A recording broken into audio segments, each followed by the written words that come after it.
I never thought today I would be sitting with black players complaining about a system which is black. But it's a system which is black and a system which is corrupt. I'm sure that there's accountability and transparency in the way things are done.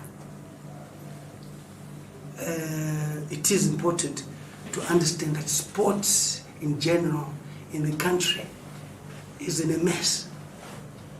ZIFA, the treasurer, steals 750,000 steals because he diverted it into his personal account with his brother. No one says anything. The president was very clear at the fundraising dinner of the Warriors, saying that there will be no corruption in sport. That was to fundraise 500,000. Yet somebody with 750 taken for the association, nothing has happened to them. Cricket, how much money has come from the ICC, which has not been accounted for. Rugby, how much money has come from the board, which has not been accounted for. As a result, when you see the players now revolting or protesting, it's because of the way sport is being administered at the end of the day. It's about sports administration. It's about us not dealing with the fundamentals of why we don't excel in sport, why companies don't put money in sport. It's because no company will sponsor an institution that does not account. Rugby used to be funded by the great conglomerates that you see today because the whites at the time, though some of them racist, put in their own money, they accounted for the money. The blacks come in, they start to steal, which affects the players. The performance of the players is affected because of the welfare of the players not being attended to. So this is where we are right now.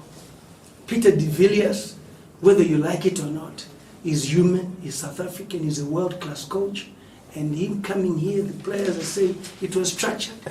We had Cyprian Mandenge, who's black, who had better results than Brendan Dawson. Okay, he's out, but Brendan Dawson is black. Let me say this, I don't want this to be my show today. I've come to support the players, I've come to support their quest for transparency in the running of sport. Then it will be my war if certain things are not done. Rugby cannot be tribal. Already there's tribal in politics, let alone rugby. Gerald Mliswa is Ndebele from Matabiland, chairman of ASRC, was putting money into rugby as a founder, brings his friend Aaron January, they went to school together, CBC in Bulawayo.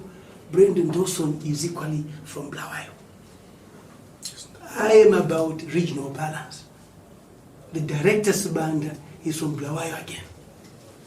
So I look at that as a legislator, that is this constitutional?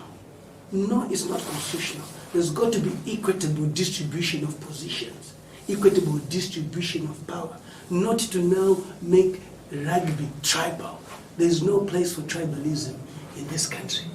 So these are the issues which I'm seeing, which are sticking, which needs to be addressed and so forth. Some of us don't really care who you're related to when you're in a position. I'm sure you know that very well. It is the position that we go for, not who you are related to. It is the performance which is critical. The Zimbabwe sporting structure needs an overhaul change, and I'm hoping that I even spoke to the chairman of the Sports and Recreation Commission, Gerald Mliswa, who is a personal friend of mine, who I know very well, who I had appointed as the chairman of my company, Salt Lakes Holdings. That's how close we know each other. So I say to him, you need to totally, change the way sport is run. You need to suspend all the associations which have not accounted for the money, allow a forensic audit to happen. When they're clean, they'll come back. That's the best practice we must have. We cannot have people fighting to be in position to make they are free to represent their country. As such, let us allow democracy to prevail. Democracy is not only in the political arena. Democracy is all around in the way things are done in the various institutions. So I'm speaking as a legislator to say, let's be accountable, let's be transparent, and the way forward is, you talk about a national dialogue in politics. There must be a national dialogue in sport, GZ. True. There must be a national dialogue in rugby. We ask us how we discovered Tongai Chivanga, who will tell you. How we made Kennedy Temba who he is, who will tell you. How Max Madziva, we have players that we molded. How did we do it yet with no money?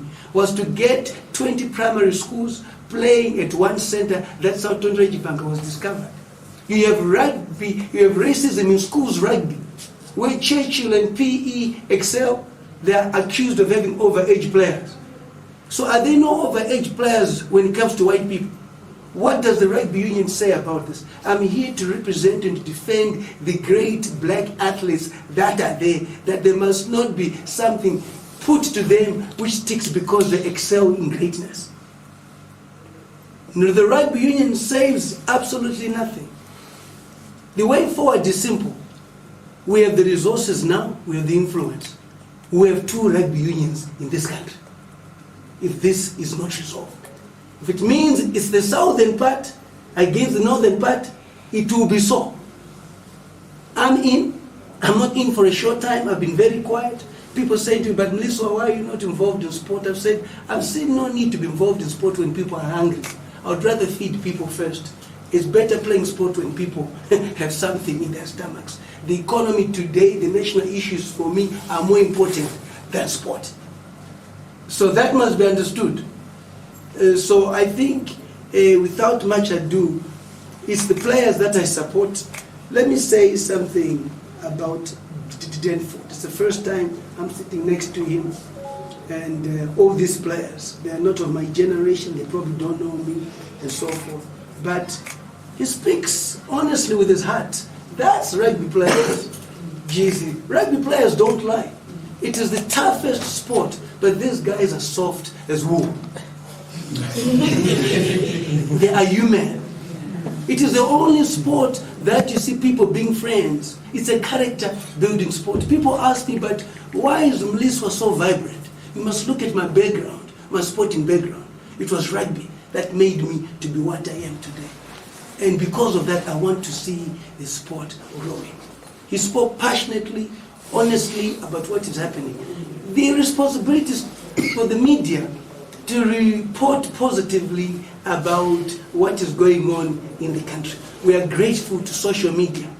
If it was print media, it would be misconstrued. But this is being beaten live and people are understanding what is going on. So I will stop there and say, guys, what you're doing is like the men who went to liberate this country in the liberation struggle. Some were sellouts. Okay. Some were for it.